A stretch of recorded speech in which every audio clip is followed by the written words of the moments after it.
everything we've done so far has been stationary fluids or static fluids, and we've been dealing with static pressure because all of the, we were trying to figure out what happens when everything's in a steady state. So now let's work on what happens when the fluid is actually moving. So let's imagine a pipe. Let me draw a pipe.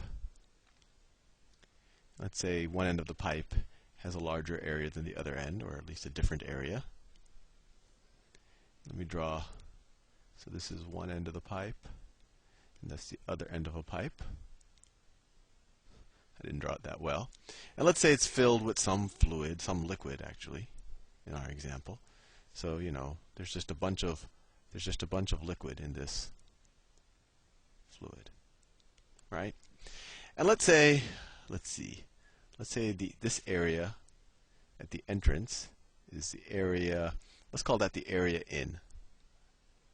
Area in, that's the area, the area of the opening into the pipe. And let's call this area area out, the area of the opening coming out of the pipe. So let's think about what happens if this liquid is actually moving. And let's say it's moving into the pipe with the velocity v in, right? Let's think about how much volume moves into the pipe after t seconds. So after t seconds, if you think about it, you would have this much area, and then if you think about what was right here, it will then be moved to the right by how much? Well, we could just go back to our basic kinematic formula. Distance is equal to rate times time. So the distance something travels is equals velocity times time.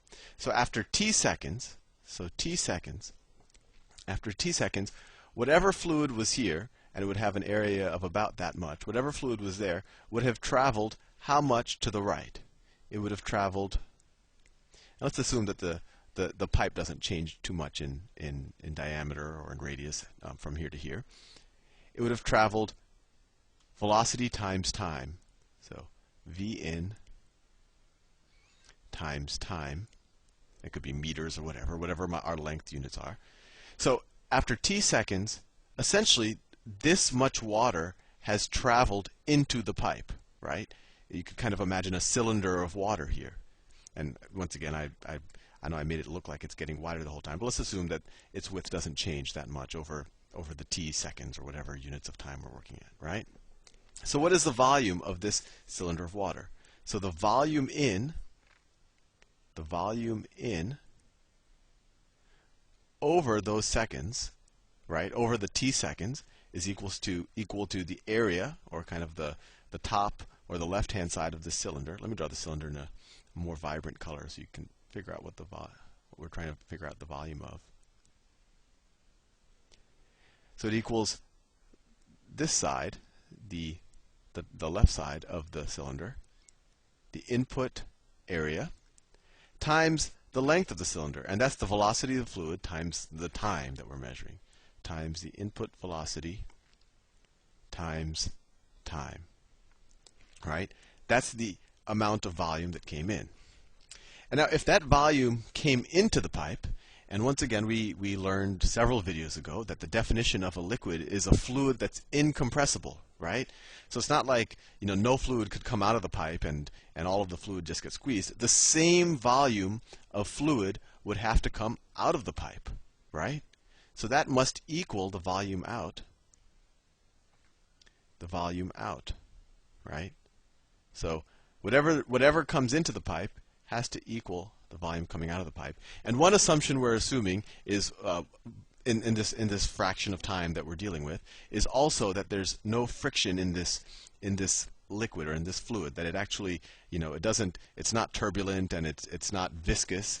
A viscous fluid is really just something that has a lot of friction with itself, and that it won't just naturally move without any resistance. And so when something is not viscous and has no resistance with itself and just moves freely without any turbulence, that's called laminar flow. And that's just a good word to know about. and that's the opposite of viscous flow. And different things have different viscosities. We'll probably do more on that. Like syrup or peanut butter has a very, very high viscosity. Even glass actually is a fluid with very, very high viscosity. While I don't know, I think there's some kinds of compounds and magnetic fields that you could create that are perfect laminar flow. But this is kind of a perfect situation. But anyway, in these circumstances, the volume in, because the fluid can't be compressed, it's incompressible, has to equal the volume out, right? Well, what's the volume out over that period of time? Well, similarly, we could draw this bigger cylinder, right? That's the area out. And after t seconds, how much water has come out? Well, whatever water was here at the beginning of our time period will now be some distance will have come out, right? And we can kind of imagine a cylinder here. And what is well, I guess in this case, the width of this cylinder? Well, it's going to be the velocity that the liquid is coming out on the right-hand side. Remember, this is a capital V, right? Capital V is for volume, lowercase v is for velocity. So it's going to be the output velocity, that's a lowercase v, times the same time, right? So what is the volume that has come out in our time t? Well, it's just going to be this area times this width. So the output volume over that same period of time is equal to the output area of this pipe times the output velocity times time. And once again, I know I keep saying this, but this is kind of the big aha moment, is that in that amount of time, this cylinder, the volume in this cylinder has to equal the volume in this cylinder. So maybe it's not as wide or something like that. But their volumes are the same. You can't get more or less water. You can't get more water here all of a sudden than what's going in. And likewise, you can't put more water into the left side than what's coming out of the right side because it's incompressible.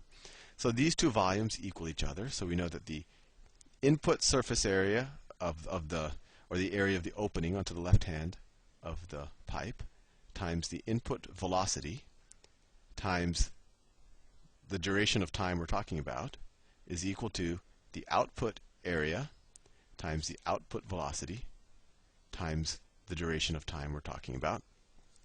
And if we want, the time is it's the same time on both sides of this equation. So we could say that the input area times the input velocity is equal to the output area times the output velocity. And this is actually called in fluid motion, this is called the equation of continuity, and it leads to some interesting things. We'll do some problems with it in a second. But one thing I want to introduce at this point as well is, what is the volume per second? Because this is also something we're going to deal with in a second, in probably the next video, because I'm about to run out of time. So we said in t seconds we have this amount of volume coming in, and it's the same that's coming in is coming out. So what is the volume per second? Well, it's this big capital VI per amount of time.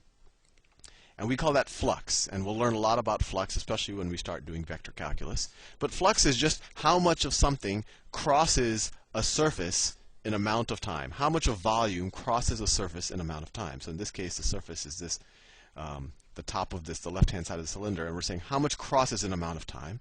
We figured out it's that input volume, which crosses in every t seconds. And this is called flux. Flux. You've probably heard the flux capacitor in Back to the Future, and maybe we can think about what they were trying to hint at. But let's see if we can use flux and these ideas to come up with some other interesting equations. Let me see if I have enough time. So we know that the volume per time is equal to flux. This is a big V. B is equal to flux. And actually, the variable people generally use for flux is R, and of course it's in meters cubed per second is its unit. We also know that the input area input times the input velocity, that's a lowercase v, is equal to the output area times the output velocity. Output velocity. And this is called the equation of continuity, and it holds true whenever we have laminar flow. And now, oh, actually, I'm about to run out of time. So in the next video, I'm actually going to use some of this information to figure out how much power is there in a system where we have fluid going through a pipe. See you soon.